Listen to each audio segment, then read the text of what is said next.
Okay, my first question to you is, how did you get started in your career? How did your career begin?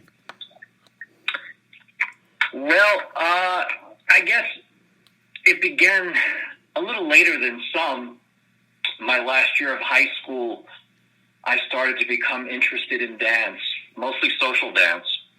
Mm-hmm. At the time I became interested in dance, it was the era of discos and Saturday Night Fever and all that stuff that was going on in the late 70s, where people were going out to clubs and dancing. And I started to have fun social dancing, but then I started to take notice of theatrical dance. Here in New York, we had PBS, and they used to play musicals, mm-hmm. Fred Astaire musicals and Gene Kelly musicals, and I started to connect to that. What I loved about dance was that it was artistic, it was creative, and yet it was athletic. And like most young boys, most young guys, I started playing sports when I was young, and dance had that athleticism about it, but yet it had something else. It had that creativity and aesthetic beauty about it. So then I started to study tap dance at a neighborhood studio in where I lived in Brooklyn, mm-hmm. and started to study theatrical dance. And that really led to my entrance, my foray into the world of show business and the arts. So it really started with dance. Mm-hmm. And then it grew into acting and wanting to work as an actor. That came a little later.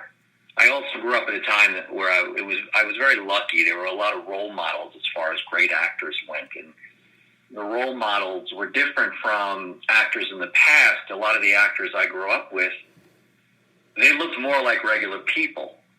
They looked more like people I knew. They spoke like people I knew. They moved like people I knew. They were playing roles that were very accessible to working class and blue collar, middle class people. And these actors were a different kind of movie star, like Al Pacino and Robert De Niro and Dustin Hoffman, Gene Hackman. So they were great role models if you were growing up in a working class neighborhood and wanted to become an actor. You looked at them and said, if they can do it, maybe I can do it. Yeah, absolutely. Are you still in the dancing industry, or are you primarily in just acting now?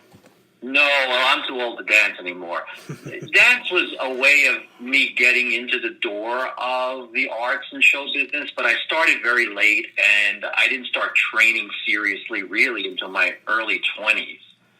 And that's kind of late. Even back then, when there were less men dancing, that was still very late to start training for a career in dance.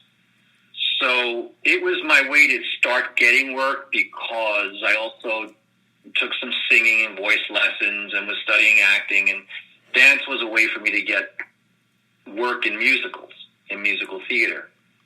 And that's how I started. But as time went on, I realized that I was limited as a dancer, that I couldn't compete with the great Broadway dancers here in New York. They just had too much more training than I did. Their bodies just could do things that I couldn't do. So at some point I said, well, I either continue in the business more in the acting vein, or I leave. And ultimately, acting was really what I wanted to do. So that's when I started to train seriously as an actor, and by that time, I was in my early 30s. So I left musical theater, and I still study dance. I still love dance. It's more like a hobby now. Mm-hmm. I study modern dance. I study grand technique, which is what I studied in college.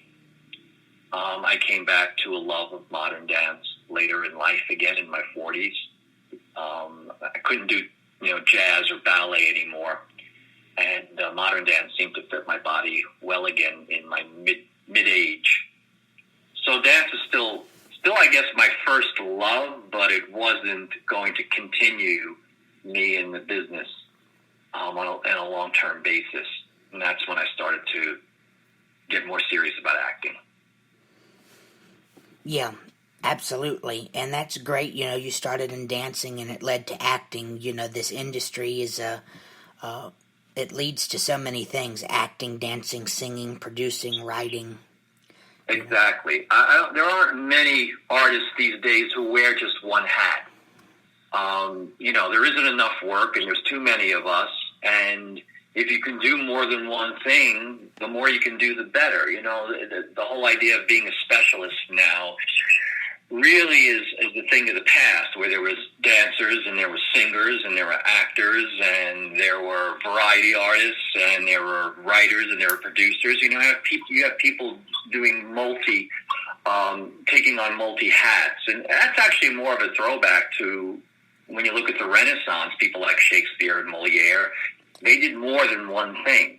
They acted, they wrote, they produced, sometimes they directed. And I think we have to think that way more now. Definitely. What do you find is the most challenging part or the most difficult part being in the industry? Getting work. That's the challenging part for most of us. Most of us don't make a complete living as performing artists, as performers. There's very few people who do. It's a small percentage. And the thing about getting work is getting the opportunities to audition. And in film and television especially, there's so many middle people that you have to be in contact with before you get even seen for work. You have to have an agent or a manager or both. You have to know casting people. So in film and television, it's getting through all those doors, which was always a challenge for me and something I didn't relish and never worked hard enough at because I just didn't like that part of the business. But getting work is the hard part, and just the sheer numbers. There's many more of us than the amount of work available. So you have to find other ways to be creative besides having people hire you. Definitely. And I've been pretty fortunate in that I've always found ways to still be creative without having someone give me a job. Definitely, yeah. Especially in these times, it's hard to find work, and a lot of people, they go their own, they work for themselves, like as a self-actor, freelance, and Mm-hmm. that's what that's what I'm primarily do. I'm a theater actor, voiceover actor, radio show host, and I write screenplays from time to time, and it's interesting. It's an interesting business to be in. I got started when I was 13. I'm 20 now, and it's an interesting business. It's not for everybody, I find, and I'm one of the lucky ones, I guess. Yeah. But a lot of people, when they get started, or a lot of younger people, younger than me, they want to get into the business, and they think, oh, it's an overnight sensation. That's not the case. That's rarely the case. No, that's kind of a myth, and Hollywood created a lot of those myths, especially back in the day when there was a studio system creating movie stars.